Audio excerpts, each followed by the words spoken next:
Hi, I'm Tom Garner. I'm on Bulldog Hill. It's January the 11th, 2024. I am here to complete a task that I started back in November of 2010.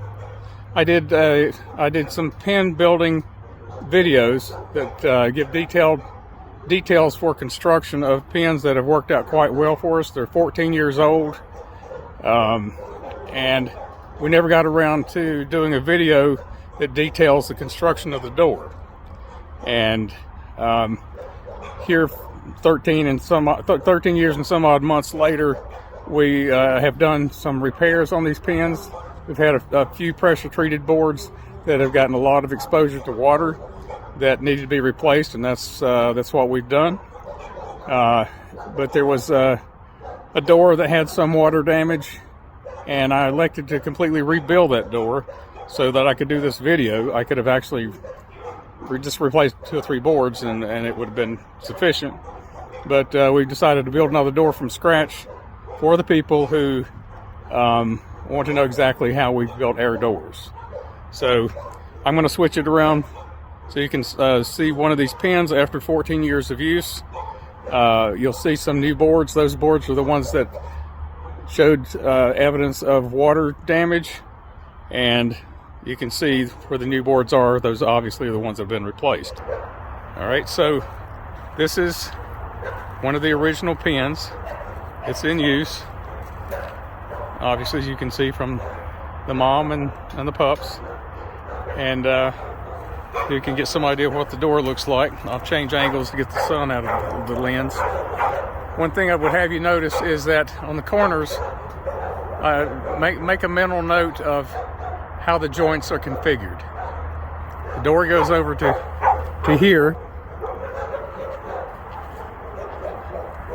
If you could see the other side, you would see that the same boards on the other side, the joints are in different locations. So we don't have seams on both sides that align. With respect to doing good engineering and having a strong door, that's what's necessary. While I'm here, I'll go ahead and show you the hinges. The hinges there's 3 of them. They're stainless steel, and they have ball bearings. 14 years later, they work as good as they did when they were new. They were purchased off of eBay for $6 or $7 a piece. Lord knows what you'd have to pay for them now. But again, the stainless steel with built-in ball bearings. I'm sure they were made in China. I don't advocate buying from China when you can buy from the US, but this was the only source I could find at the time. All right, so we're going to move over here to where we are actually doing the building. And I've tried to simplify this as much as possible rather than give you individual measurements for 12 different boards, the 12 different boards that go into making this door. It turns out that a lot of these boards are redundant in terms of size. So I have written with a Sharpie on these boards. These boards are already cut, ready to be assembled. I've written the links and the number that are required. Some of them have already been laid over here and configured into the bottom layer. The wire will go on top of this. So even though this stack says 4, there's only 2 there because some of them have already been used to configure this base. So 69 3/4 times 2, 29 1/4 times 4, 61 1/4 times 4, 36 times 2. And again, remember, the bottom layer and the top layer that sandwich around the wire panel, they have their joints misaligned. So whereas this board stops here and you have a seam here, one on the top side, the board will go all the way over to here, and the same will be here. Make a note, this is where 61 1/4 goes, 29 1/4 at the bottom, 29 1/4 at the top. Okay, in order to make this thing as rigid as possible, we use liquid nails adhesive at the corners, and we use roughly half a tube at each corner. That adds a degree of rigidity that makes this door, well, it's been highly functional, as all of them have, for 14 years. All right, so let's go ahead with the, let me introduce Beto, my right-hand man out here. He is applying the liquid nails adhesive to each of the corners.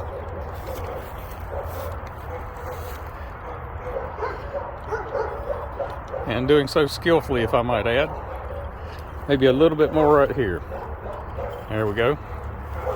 All right, so he'll do the same to the other corners.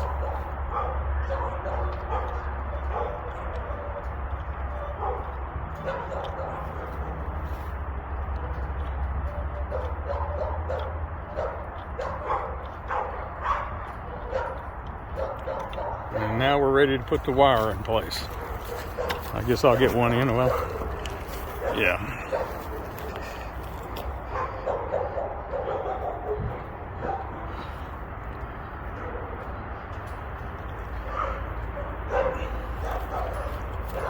And then we start laying the other boards on top.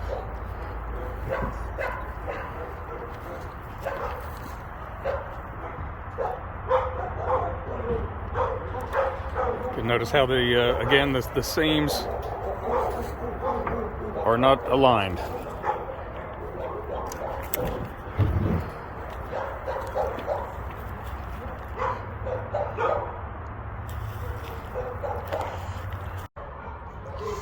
All right, this is a continuation of the door building video. We got to a good stopping point, and actually the guess my camera phone limits how long a video will or can be. So anyway, we've done some work, basically just putting in some screws, and we'll turn it around here and show you how we've continued. At the end of the first video, we were putting in the screws, and I want to show you exactly where we have elected to put in screws. These are all necessary. None of the stuff is optional. Actually, this one needs 2 more screws. Can you put 2 more screws in here? So we need to tie into this board. Put 2 more in here.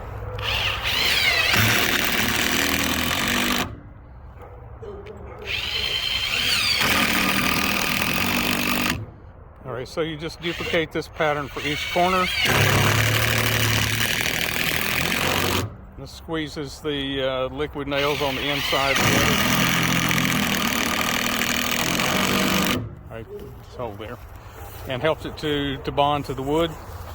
So you'll notice that on each one of these boards, we, in addition to doing this configuration in the corner, we put 2 in the middle and then split the distance in half, put 2 more here and 2 more here. So on the end of each board, we have 2 screws, and here where we have this complex joint, we have multiple other pairs of screws.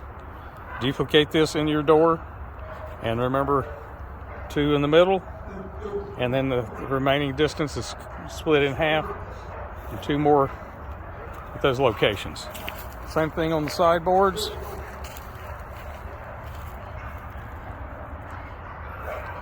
Two in the middle, split the distance in half, put 2 more.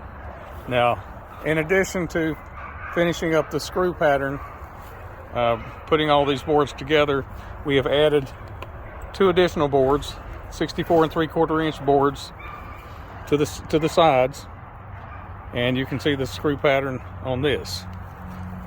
We make sure the ends are firmly screwed in, come back 2 in the middle, and then split the distance in half. All right, so we lack 2 boards. We're 2 boards away from completing the wood structure of the assembly of this door. These are 36-inch boards, and they cap over the ends. So Beto will proceed with the screwing these boards on, please. And while he's getting started there, I will show you what the screws are, because inevitably somebody's going to ask what. kind of screws are they? Well, they're conventional deck screws. They are 3-inch in length, and they're number 10s. And we found that the screws that were put in 14 years ago are still in good shape. No reason not to go back with the same ones.